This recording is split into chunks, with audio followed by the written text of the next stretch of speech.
하나님 말씀은 고린도후서 5장 14절 15절 말씀입니다. 그리스도의 사랑이 우리를 강건하시는도다. 우리가 생각하건대 한 사람이 모든 사람을 대신하여 죽었은즉 모든 사람이 죽은 것이라. 그가 모든 사람을 대신하여 죽으심은 살아있는 자들로 하여금 다시는 그들 자신을 위하여 살지 않고 오직 그들을 대신하여 죽었다가 다시 살아나신 이를 위하여 살게 하려 함이라. 아멘. 오늘 우리가 살아가는 방법은 내가 무엇을 위해서 사는가, 그리고 내가 누구를 위해서 사는가에 따라서 많이 달라질 것입니다. 내가 정말 사랑하고 그리고 기뻐하는 사람을 위해서 섬긴다라면 기쁨과 즐거움으로 살아가겠지요. 또 그런 생각으로 그리고 기쁘게 그러한 삶의 태도가 나오겠지만, 그러나 내가 싫은 사람, 내가 하고 싶지 않은 사람, 그리고 왜 내가 저 사람을 위해서 이런 걸 해야 돼라고 생각한다라면 하기 싫지요. 그리고 짜증나지요. 얼굴 표정, 태도 달라지겠지요. 자, 그렇다면 우리는 오늘 무엇을 위해서, 누구를 위해서 살아가는가를 바르게 아는 것이 우리의 삶을 결정하는, 삶의 방식을 결정하는 것이 될 수 있다고 보겠습니다. 오늘 제가 읽어둔 말씀을 보면 예수님께서는 우리 모두를 위해서 대신해서 죽으셨대요. 왜냐하면 우리 모두가 예수님을 대신해서 살게 하려고. 그렇다면 오늘 말씀 속에서 우리가 살아야 될 대상, 위하여서 살아야 될 대상이 그리스도를 위하여서 살아야 된다라고 말씀하고 계시는 것입니다. 자, 그러면 그리스도를 위해서 살아야 된다라면 우리의 오늘 살아가야 될 생활 방식도 달라지겠지요.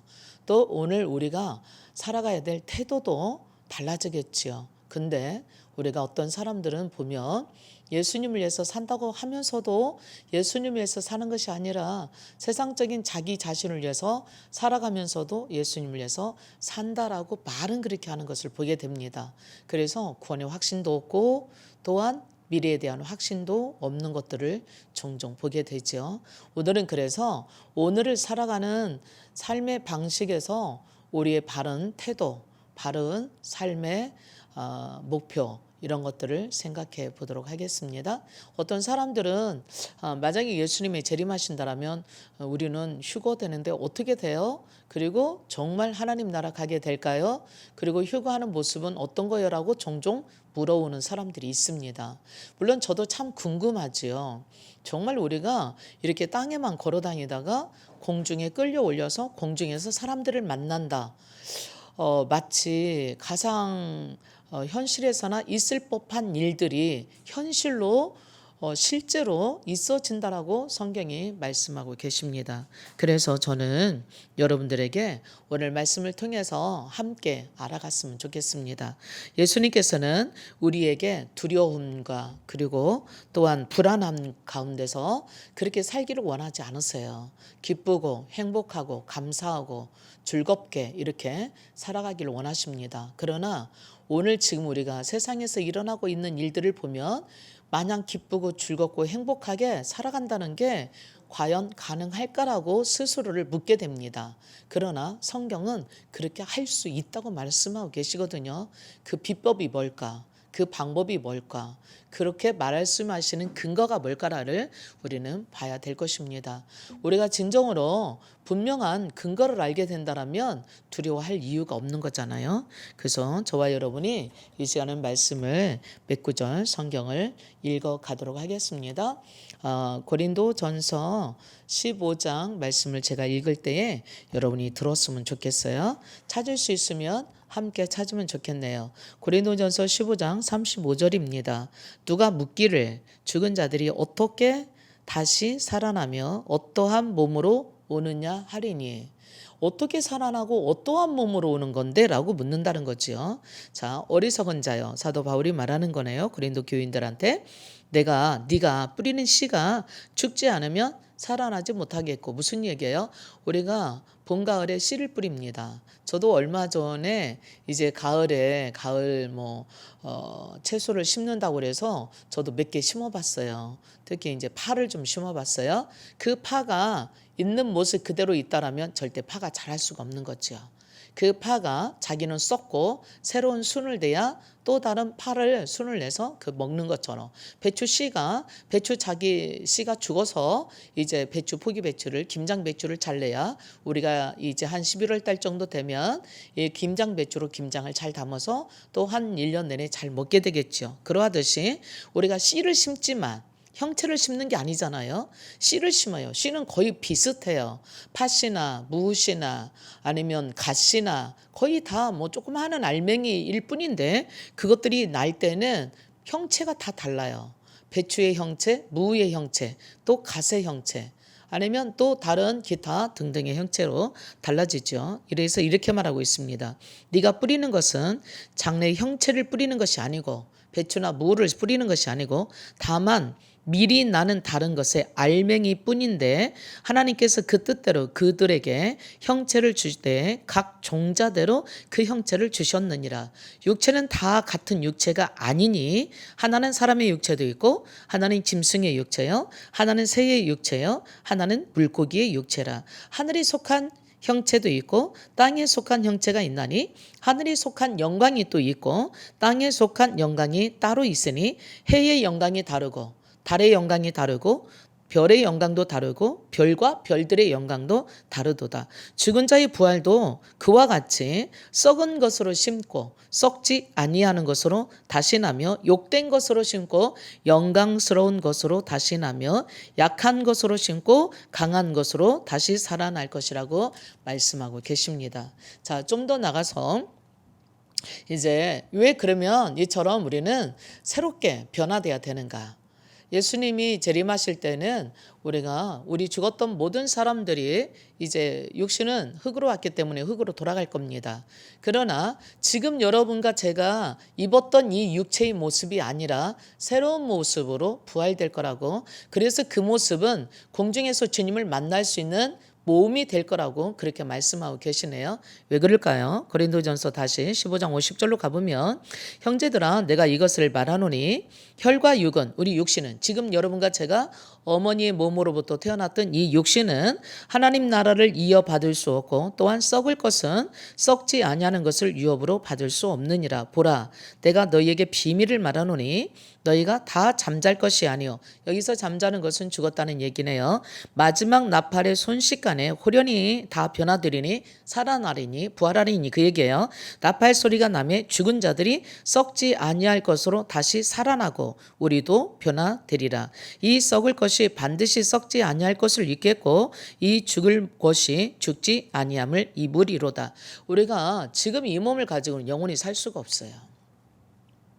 한 번 죽는 것은 정한 것이고 그 후에는 하나님의 심판이 있을 거라고. 그래서 그 심판과 함께 영원한 영생으로 영원히 사는 완전한 몸으로 부활할 거고 또한 영벌로 영원히 죽는 몸으로 다시 부활해서 한 사람은 낙원에서 한 사람은 음부에서 그래서 또 두 사람이 똑같이 밭을 갈고 있는데 한 사람은 데려감을 당하고 한 사람은 버려둠을 당할 것이고 한 사람을 둘이 똑같이 매를 갈고 있을 때 한 사람은 데려감을 당하고 한 사람은 버려둠을 당할 거라고 그렇게 말씀하고 계십니다. 그래서 사도 바울은 데살로니가 교인들한테 이렇게 당부하고 있네요.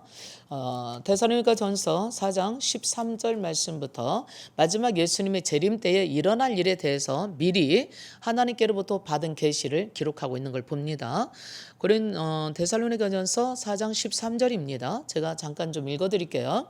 형제들아 자는 자들에 관하여는 너희가 알지 못함을 우리가 원하지 아니하노니 이는 소망 없는 다른 이들과 같이 슬퍼하지 않게 하려 함이라.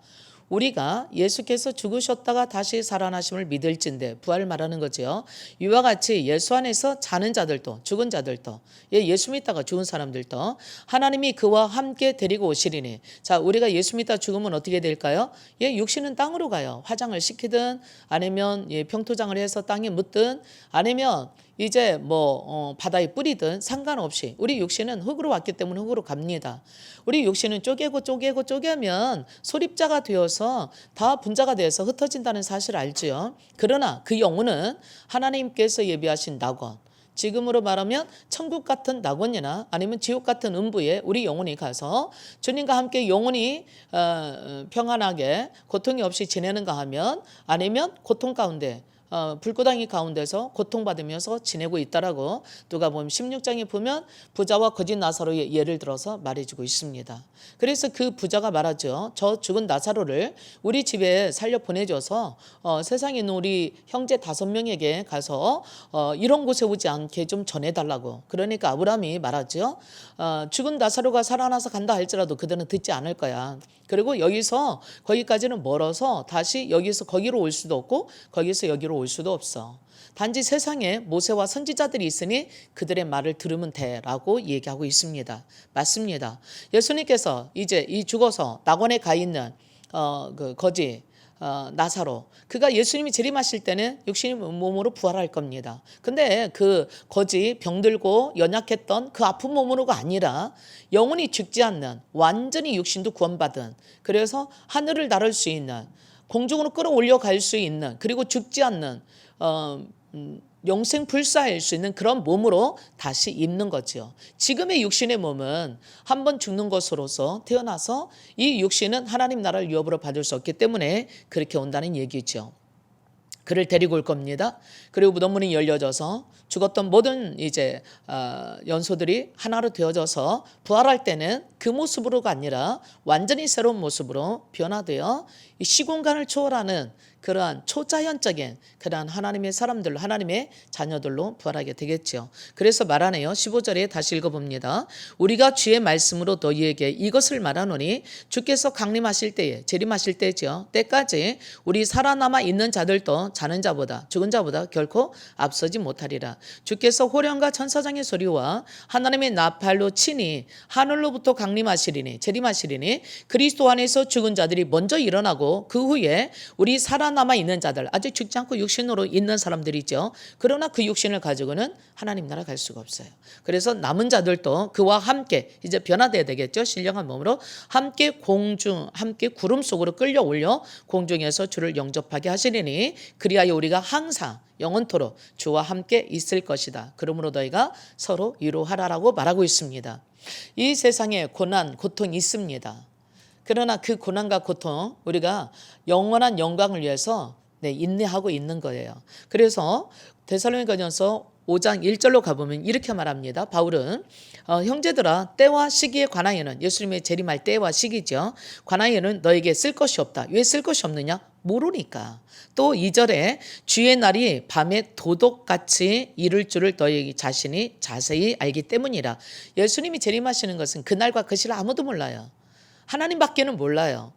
아들도 모른다고 그랬어요. 마치 이스라엘 나라 결혼식에는 그 결혼식 날을 아버지가 결정하고 아버지만 알듯이, 마치 하나님께서 예수님이 이 땅에 재림하셔서 우리가 영적으로 예수님과 결혼하여 영원한 하나님 나라에 입성하게 되는 혼인잔치에 들어가는 날은 하나님만 알더라는 얘기죠. 근데 어떻게 와요? 도적이 우리에게 예고하고 옵니까? 예고하지 않고 오는 것처럼, 그날과 그 시를 모르는 것처럼 그렇게 올 거다. 그러므로 우리가 평안하다, 안전하다 할 그때에 임신한 여자가 해산하는 것처럼 올기 때문에 우리는 어떻게 해요? 그날의 도적같이 임함으로 깨어 있으라고 말씀하고 계십니다. 네, 오늘 다시 이제 본 말씀으로 가보겠습니다. 우리 거듭난 사람들, 구원받은 사람들은요, 영원히 하나님께서 안전한 거처를 준비해 놓으셨습니다. 마련해 놓으셨습니다. 이게 실제입니다. 그러나 이것은 우리가 끝까지, 주님의 재림하실 때까지 예수 그리스도의 삶을 살고 또 하나님의 말씀 안에서 살아갈 때만 달려있는 이야기입니다.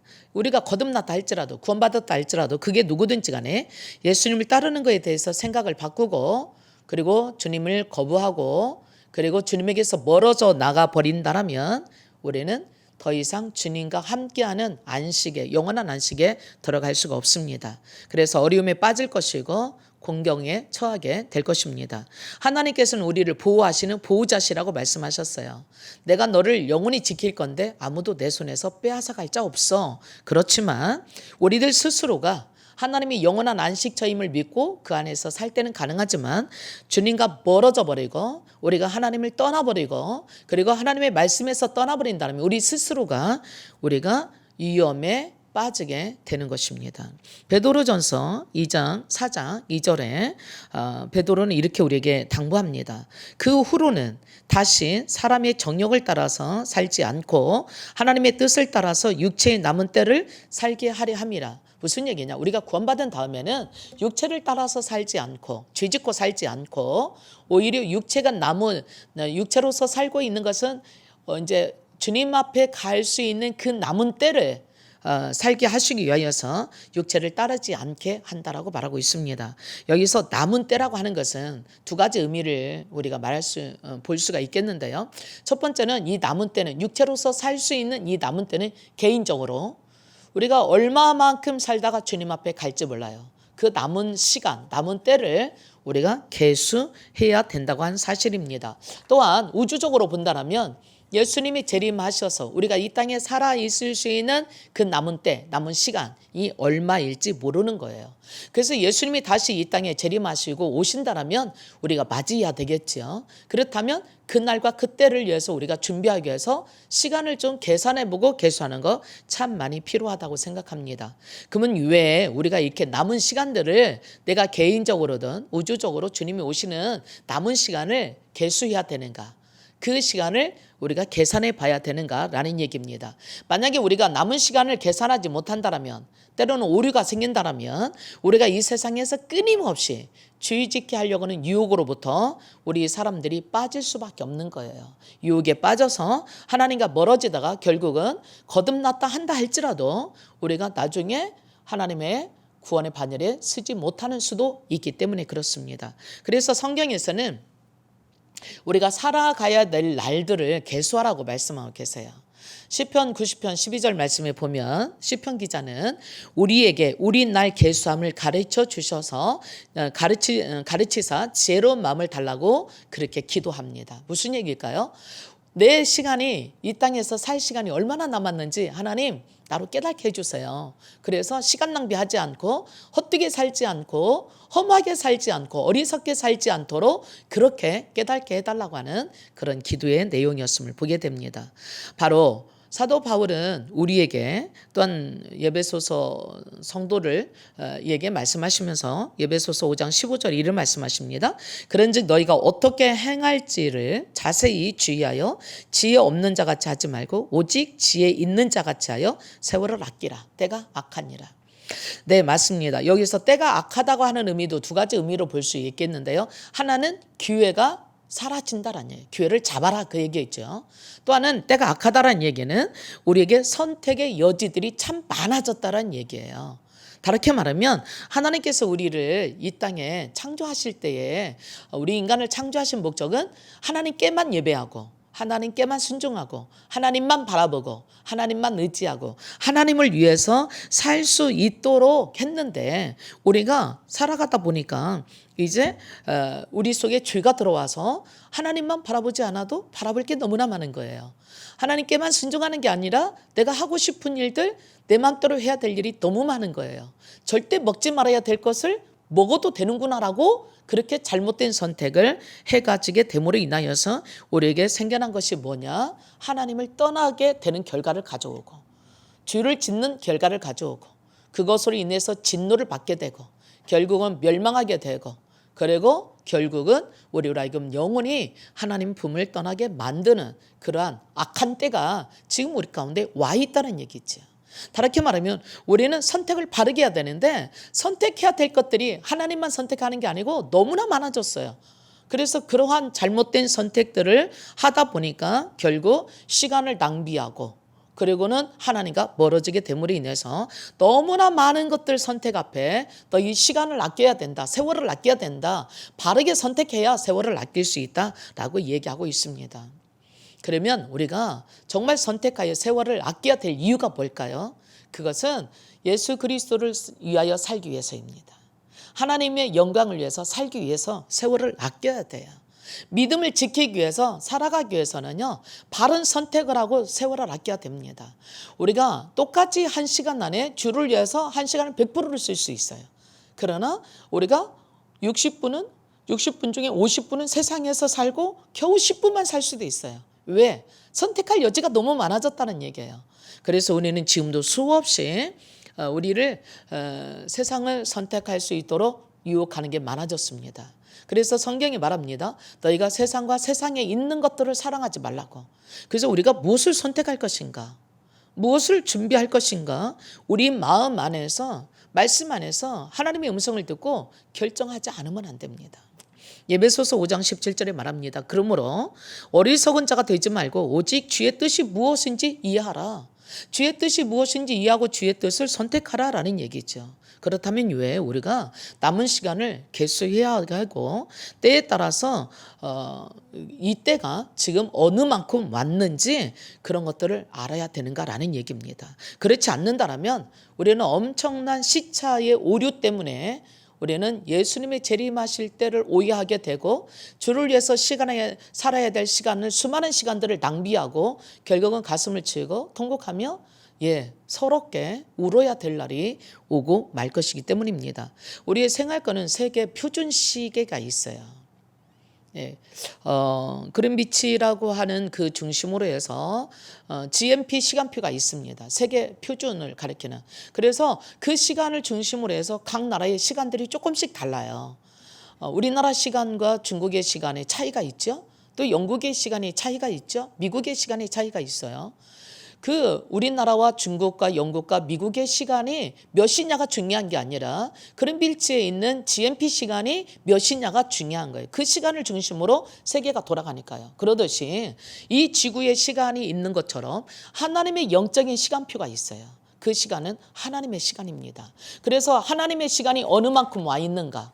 하나님께서 이 세상을 창조하시고 이 세상을 운영해 가시는 모든 결정권은 하나님께 있어요. 전도서 3장 1절에 보면 이 세상의 모든 것은 범사에 기한이 있고 천하에 모든 것이 만사가 이룰 때가 있다고 그랬어요. 하나님의 시간이 있다는 것이죠. 네, 태어날 때가 있으면 죽을 때가 있어요. 지금 온 세상의 현상을 보면 하나님의 시간표에 의해서 결정되어지고 있고 그리고 결국은 흘러가고 있다고 하는 것을 우리가 부인할 수가 없습니다. 예수를 믿는 사람이든 믿지 않는 사람이든 교회든 아니면 세상이든 한 목소리를 내는 게 있어요. 그게 뭐냐면 말세라는 얘기입니다. 야, 진짜 말세야. 말세가 왔어. 이 세상을 돌아가는 거 봐봐. 이 세상에 지구의 자원도 고갈되어 가고 있고요. 기후재난이라든가 아니면 지금 일어나고 있는 수많은 그러한 자연 현상들과 함께 일어나는 현상들이 정말 말세를 향해 가고 있어요. 이 코로나 하나만 보고더라도 지금까지 전 세계가 이러한 코로나 같은 전염병이 창출의 때가 없습니다. 마치 이 코로나로 인해서 전 세계가 이 코로나 질병으로 전멸당할 수도 있는 정말 말세죠. 이거는요. 질병이라고 하는 말세가 지구를 끝낼 수도 있다는 사실입니다. 이 세상이 아무리 자원이 풍부하고 아무리 살기 좋은 세상이 됐다 할지라도 이 전염병 하나로 인하여서 모든 사람들이 전염되어져서 결국 고칠 수 있는 치료제도 없고 치료제가 나왔다 한다 할지라도 효과가 나타나지 않는다면 인간은 죽음으로 끝내야 될 것입니다. 이게 종말이지 종말이 아니고 뭐겠습니까? 그래서 한 목소리를 내고 있는 거예요. 모든 사람들이 종교적인 것만 말하고 있지 않습니다. 자, 그렇다면요, 우리가 하나님의 시간표를, 영적인 시간표를 아는 게 필요합니다. 하나님의 시간표는 어느 만큼 왔을까요? 하나님이 가르치고 있는 시간은 몇 시일까요? 아마 12시, 오전 12시 0시가 끝이라면 지금 어쩌면 11시 55분 0시를 향해서 하나님의 시간표는 가르치고 있을지 모르겠습니다. 어쩌면 지금 거기까지 와 있어요. 근데 나의 시간표, 우리 각자의 시간표가 있어요. 어떤 사람은 새벽일 거고 어떤 사람은 한낮일 거고 어떤 사람은 오후 쉬는 시간일 거고 어떤 사람은 하루를 마감하고 샤워하고 저녁 먹고 잠자리에 들어가는 시간일 거고 어떤 사람은 이제 한밤중일지도 모르겠습니다. 근데 하나님의 시간표는 이제 지구를 끝내야 되는, 이 세상을 끝내야 되는, 예수님께서 이 세상에 다시 오셔야 될 그 시간표를 가까이 가리키고 있다는 겁니다. 근데 나의 시간표는 한 오전 9시나 아니면 한 12시 점심밥 먹고 신나게 놀을 때나 아니면 이제 일을 좀 맞춰놓고 한숨 쉬어야지 하고 오후 3시 정도 가리키고 있다라면 하나님과 우리는 엄청난 시차의 오류를 갖고 있는 거죠. 하나님은 정말 급하신데 우리는 너무너무 여유만만한 거예요. 아직 멀었어? 주님 오시려면. 한숨 놀아도 돼. 한숨 자도 돼. 우리 아직 멀었는데 내일 오리야? 이렇게 생각하고 있습니다. 그러나 마치 해산하는 여인이 갑자기 임신을 출산하듯이 마치 도적이 그때와 시를 모르게 오듯이 하나님의 시간은 벌써 우리 가깝게 와 있다는 사실입니다. 그러므로 우리는 내 시간이 얼마나 남았는지 계산해야 됩니다. 우리는 개인적인 시간도 있을 겁니다. 저는 태어난 어렸을 때보다 지금 훨씬 하나님 나라에 가야 될 나이가 되었습니다. 이제 저는 앞으로 더 가까워지겠지요. 어제보다는 오늘이 더 가깝겠지요. 오늘보다는 내일이 더 하나님 나라 가는 시간이 가깝겠지요. 20대보다는 30대가, 30대보다는 50대가, 50대보다는 70대가, 70대보다는 80대가 가야 될 시간이 얼마 남지 않았겠죠. 그러면 우리는 이 남은 시간을 어떻게 살아야 될까요? 맞습니다. 하나밖에 없습니다. 주를 위해서 살아야 됩니다. 주를 위해서 살아야 될 시간이 그렇게 많지 않다는 사실입니다. 이제 오늘 우리는 하나님의 음성을 듣고 선택해야 됩니다. 인생은 선택의 연속이에요. 이 대학 갈까? 저 대학 갈까? 이 직장에 갈까? 저 직장에 갈까? 이 사람과 결혼할까? 저 사람과 결혼할까? 이 집을 살까? 저 집을 살까? 마치 우리 인생은 계속해서 죽을 때까지 선택의 연속선상에 있다고 볼 수 있겠습니다. 마찬가지로 우리가 주님을 위해서 살기로도 선택해야 됩니다. 지속적으로. 오늘 하루도 24시간을 어떻게 살을까? 누구를 위해서, 무엇을 위해서 살을까? 선택하지 않는다면 우리는 주님으로부터 점점 멀어져 갈 것입니다. 주님은 오늘도 우리에게 말씀하십니다. 내가 너를 위해서 대신 죽은 것처럼 이제는 너는 나를 위해서 대신 살아달라고 말씀합니다. 그렇다면 주님을 위해서 사는 것이 무엇일까요? 다른 거 아니에요. 어려운 게 아닙니다. 멀리 있는 게 아니에요. 아주 가까이 있어요. 우리 안에 있어요. 로마서 10장 8절에는 말합니다. 하나님의 말씀은 멀리 있는 것도 아니고 어려운 것도 아니다. 네 입에 있고 네 마음에 있다라고 말씀합니다. 맞습니다. 하나님께서는 예수를 믿든 안 믿든 우리 마음속에 양심이라고 하는 채널을 만들어 놓으셨어요. 그래서 양심에 따라서 살게 합니다. 어떤 사람은 착하게, 어떤 사람은 악하게. 모든 사람들이 양심에, 그래서 양심에 따라 살지 않는 사람을 우리는 양심이 죽었어라고 말하고 있습니다. 우리는 때때로 하나님의 음성을 풍랑 속에서, 엘리야처럼 폭풍우 속에서, 지진 속에서, 불 가운데서 듣기 원합니다. 아주 굉장하게 엄청난 일을 통해서. 그러나 하나님 그렇게 말씀하지 않으십니다. 이 모든 것이 다 지나갔을 때 엘리야 선지자가 하나님의 음성을 들은 것은 아주 세미한 자기 속으로부터 듣는 음성이었습니다. 오늘 하나님께서는 여러분 각자에게 지금도 말씀하고 계실 겁니다. 저 사람 용서해 줘. 네가 좀 도와줘라. 우리는 때때로 TV를 보면서도 지금 집중호우나 아니면 코로나나 아니면 수많은 어려운 것들 등등 부모를 잃고 사랑하는 사람을 잃고 갑자기 병이 들어서 등등 고통당하고 있는 사람들을 TV를 통해서 신문지상을 통해서 아니면 이웃집 사람들을 통해서 인터넷을 통해서 수없이 듣습니다. 그 뭘 말해줄까요? 그 속에 어떤 하나님의 음성이 있을까요? 네가 좀 도와줄래? 네가 좀 가줄래? 네가 좀 섬겨줄래? 네가 좀 위로해줄래? 네가 좀 용서해줄래? 라고 말씀하고 계시는 겁니다. 바로 우리 안에 하나님께서는 양심뿐만 아니라 성령을 보내주셔서 우리 속에 말씀하고 계십니다. 우리가 거듭났다면 이 비밀은 너희 안에 계신 그리스도라고 말씀하십니다.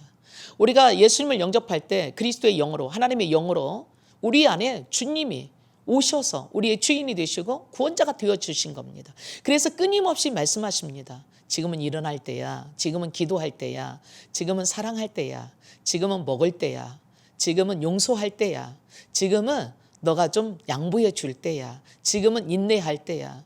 그러나 우리가 그러한 음성을 무시해버리고 우리의 감정대로 경쟁하고 시기하고 질투하고 내 감정대로 내가 하고자 한 대로 상대방을 전혀 배려하지 않고 생각하지 않고 퍼붓는다라면 우리는 하나님과 가까이 갈 수가 없습니다. 주를 위해서 살아갈 수가 없습니다. 정말 중요한 것은 이것입니다.